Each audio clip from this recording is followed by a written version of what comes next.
జై శ్రీరామ్. అందరికీ నమస్కారం. వెల్కమ్ టు న్యూస్ అఖండ. నేను మీ కస్తూరి శ్రీధర్. మిత్రులారా, ఉత్తరప్రదేశ్లోని సంబాల్ గురించి మనం పదుల సంఖ్యలో వీడియోలు చేసినాం. కానీ ఈ సంబాల్ గురించి చాలా మంది మర్చిపోయి ఉంటారు. కొత్తగా వచ్చి ఉంటారు కదా సబ్స్క్రైబర్లో, వాళ్లకు ఈ సంబాల్లో అసలు ఏమి జరిగింది అన్న విషయం చాలా మందికి తెలిసి ఉండే అవకాశం లేదు. ఈ మధ్య నేను ఒక సాఫ్ట్వేర్ ఇంజనీర్ని కలిసిన, మాటల మీద సంబాల్ విషయం వచ్చిందన్నమాట. అయితే ఆ సాఫ్ట్వేర్ ఇంజనీర్కు అసలు సంబాల్లో ఏమైంది, అసలు సంబాల్ అనేది ఎక్కడ ఉండదో కూడా తెలియదు అని చెప్పినాడు. దాంతో షాక్ అవ్వడం నా వంతు అయిపోయింది. ఎందుకంటే ఆ వ్యక్తి కాస్త కూస్తో ఈ పేపర్ కూడా చదివి అలవాటు ఉన్నదంట. అయినప్పటికీ కూడా అతనికి సంబాల్లో ఏమి జరిగిందో కూడా తెలియదు. మన దేశంలో పరిస్థితులు ఆ మాదిరి ఉన్నాయి. ఎందుకంటే నేను ప్రత్యేకంగా చెప్పాల్సిన అవసరం ఉండదు. ఇప్పుడు మన ప్రింట్ మీడియా కావచ్చు, ఎలక్ట్రానిక్ మీడియా కావచ్చు, ఎన్ని వార్తలు కవర్ చేస్తాయి, ఏ స్థాయిలో కవర్ చేస్తాయి మీకు కూడా తెలుసు. ఏదైతే అవసరమో దాన్ని సరిగ్గా పట్టించుకోవు, ఏదైతే అనవసరమో దాని మీద ఏమి సబ్బు కదా ఈ గరుగు బండ కేసు రుద్దినట్టు అరగరుద్ది పారదొబ్బుతాయి మన మీద, మనకు అవసరం లేకపోయినప్పటికీ. అది సరే. ఇక విషయం లేకొస్తే, నిజానికి సంబాల్ అనేది అత్యంత పురాతనమైనటువంటి పట్టణం. 1000 సంవత్సరాల క్రితం వరకు ఈ సంబాల్ కూడా మన వారణాసితో సమానంగా పుణ్యక్షేత్రం లాగా వెలసిల్లింది. అయితే ఆ తర్వాత నుంచి ఢిల్లీ సుల్తాన్లు, మొఘల్ అరాచకవాదుల దురాక్రమణలతో ఈ సంబాల్ పట్టణం మొత్తం కూడా సర్వనాశనం అయిపోయింది. నిజానికి మన దగ్గర ఉన్నటువంటి సమాచారం ప్రకారం 12వ శతాబ్దంలోనే ఈ సంబాల్ నగరంలో 1,00,000 మంది హిందువులు నివసించేవాళ్ళంట. 1,00,000 మంది అంటే ఏందియా, తమాషనా?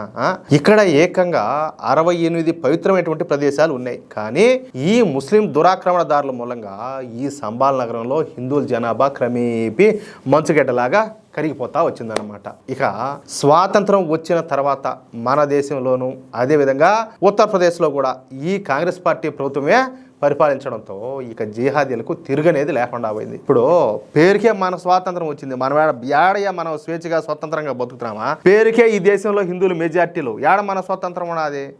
మనకంటే చెప్పాలంటే స్వతంత్రంగా బతుకుతాంది ఎవరంటే మైనార్టీలే.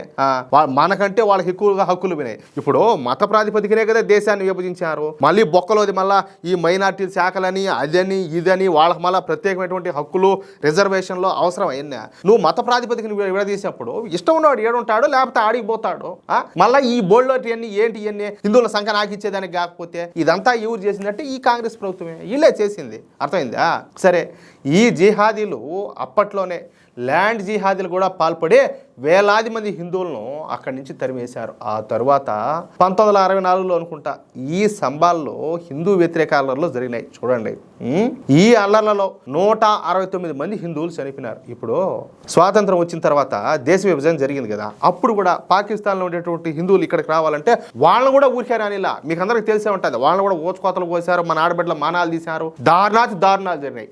ఆడాదే పని చేసి ఏడుండే వాళ్ళు అదే పని చేసి కాదు, మీకంటే కాదురా నాయన, రాక్షసులు మేరు కదరా స్వామి, ఏం మనుషులు రా నాయన, ఏం పుట్టకలరా దేవుడా. కానీ ఇక్కడ ఉండేది కాంగ్రెస్ ప్రభుత్వం కావడంతో కాంగ్రెస్ ప్రభుత్వం నుంచి హిందువులకు ఎలాంటి రక్షణ కూడా దొరకదు. ఆ పార్టీ పేరులోనే ఉన్నది కాంగ్రెస్ అని చెప్పి, ఇంకా రక్షణ ఎట్ట దొరుకుతుంది, అని దొరుకుతుంది.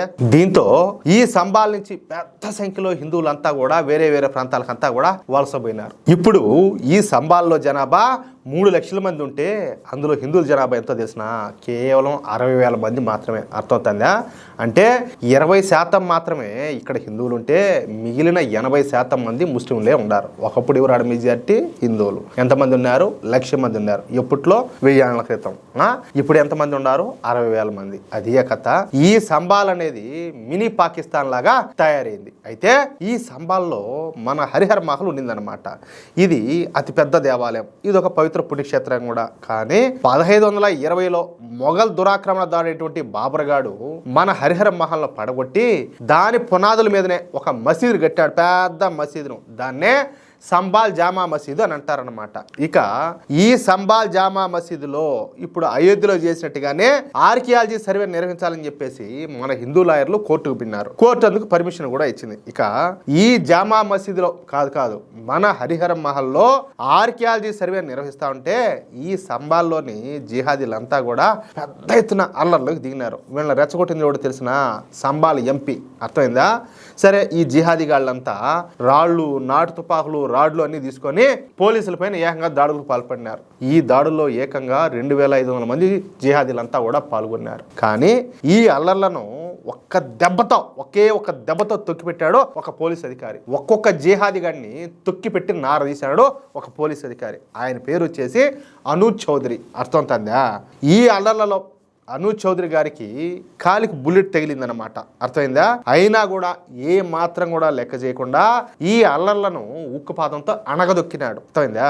ఇక ప్రస్తుత విషయానికి వద్దాం. సరే, ఇక 2 రోజుల్లో ఈ మొహరం పండుగ ఏదో రాబోతుందంట. అయితే ఈ మొహరం సందర్భంగా పెద్ద ఎత్తున ఈ అల్లర్లకు కొంతమంది జిహాదీలంతా కూడా ప్లాన్ చేసినట్టు ఎక్కడ సంబాల్లో ఈ అనూజ్ చౌదరి గారికి తెలిసిపోయింది. అంతే, ఇక ముస్లిం మత పెద్దలందరినీ పిలిచి ఒక చోట ఒక మీటింగ్ ఏర్పాటు చేశాడు. ఇక ఎంత మాత్రం కూడా మొహమాట పడకుండా వాళ్ళ పైన కొన్ని ఆంక్షలను అయితే విధించాడు. ఆ ఆంక్షలు ఎందుకు కూడా ఇప్పుడు మీకు చెప్తా చూడండి. మొహరం రోజు ఏర్పాటు చేసేటటువంటి తజియా అంటారనమాట ఒకటి. ఆ తజియా అనేది 10 అడుగుల కంటే ఏ మాత్రం కూడా ఎక్కువగా ఉండకూడదు. అలా ఉంటే వెంటనే దాన్ని మేము స్వాధీనం చేసుకుంటాం. ఇక రెండోది వచ్చేసి మొహరం రోజున కరెంటు స్తంభాల నుంచి ఎట్టి పరిస్థితుల్లో కూడా కరెంట్ అయితే తీసి ఉపయోగించుకోకూడదు. అర్థమవుతుందా? అంటే దొంగ కరెంట్ లాగకూడదు అనమాట. ఇక 3వ పాయింట్ వచ్చేసి మొహరం రోజున తజియాను తయారు చేయడానికి ఎట్టి పరిస్థితుల్లో కూడా ఏ చెట్టును కూడా నరకడానికి వీల్లే. ఇకపోతే 4వ పాయింట్, మొహరం రోజున ఎలక్ట్రిక్ వైర్లను ఏ చెట్టుకు కానీ ఏ ప్రైవేట్ ప్రాపర్టీకి కానీ కట్టకూడదు. ఇక 5వ పాయింట్ వచ్చేసి మొహరం రోజున పెద్దగా నినాదాలు చేయకూడదు. లౌడ్ స్పీకర్లను అసలే వాడకూడదు. చూడండి. అలాగే 6వ పాయింట్ వచ్చేసి ముస్లిం మత పెద్దలు ప్రతి గంటకు ఏం జరుగుతుందన్న విషయాలను పోలీసులకు ఎప్పటికప్పుడు తెలియజేయాలంటూ 6 కఠినమైనటువంటి నిబంధనలను ఈ అనూజ్ చౌదరి అయితే విధించాడనమాట. దీంతో ఈయన గారి యొక్క ధైర్య సాహసాలకు అందరూ కూడా ఆశ్చర్యపోతారు. ఇప్పటి వరకు మనం హిందువుల మీద ఆంక్షలు పెట్టడమే చూసినాం. మైనార్టీల మీద అసలు ఎవడు పట్టించుకునేవాడే ఉన్నాడు. వాళ్ళు ఏం చేసినా కూడా అట్లా నోరు తెరుచుకొని చూడడం తప్పితే వాళ్ళ జోలికి పోయేవాడు ఉన్నాడు. అట్టాడిది ఇప్పుడు ఈయన పెట్టేటువంటి ఆంక్షలు చూస్తే జనాలంతా ఆశ్చర్యపోతారు. ఎందుకంటే అందులోనూ పూర్తిగా ముస్లిం మెజారిటీ ఉన్నటువంటి ఒక మినీ పాకిస్తాన్ లాంటి సంబాల్ పట్టణంలో ఇలాంటి ఆంక్షలు విధించడం అంటే ఏం మామూలు మాటలు కాదు కదా. ఈ క్రమంలో అతని ప్రాణాలకు కూడా ప్రమాదం అయితే ఉండదు. అంతే కదా. ఇప్పుడు జిహాదీలు ఎలాంటి వాళ్ళు మీకు తెలుసు. ఆయన అంతా డేర్ చేసి అలాంటి నిర్ణయాలు తీసుకుంటా అంటే వాళ్ళు ఆగుతారు.